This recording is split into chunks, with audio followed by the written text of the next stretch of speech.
Assalamu alaikum Kırgız elim.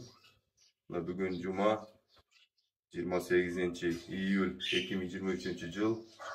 Лагайлы өкмөтүнүн аскарат айылында турабыз. Ошо биздин Билалдын балабыз мына 10 айда. Ошо Билалдын балабыз азыркы күндө катуу ооруп, мына врачтардын диагностикасы боюнча пересадка печень деп неме кылыптыр. Ошондуктан урматтуу кыргыз элим, кайдыгер карабай бардыгыбыз биргеликте ушу Билалдынды колдоо көрсөтүп, мына бардыгы Аллахтан дейбиз. Бирок кимдир себепчи болуш керек да.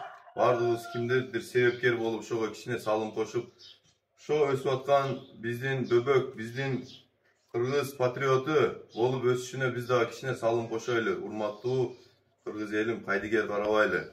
Бардыгыңарды ошо Билалдынды колдоого чакырып кетебиз. Эсеп ракамдары, банк эсептери өздөрүнүкү, телефон номери, М-банктагы өздөрүнүкү, эч ким ортодо неме кылбайт.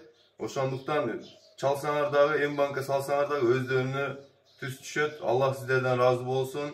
Бардыгыңарды Аллахтын ыраазычылыгы үчүн ошо биздин балабызды колдогонго, балабызды сак болушуна салым кошушуңарга чакырып кетебиз. Ассаламу алейкум.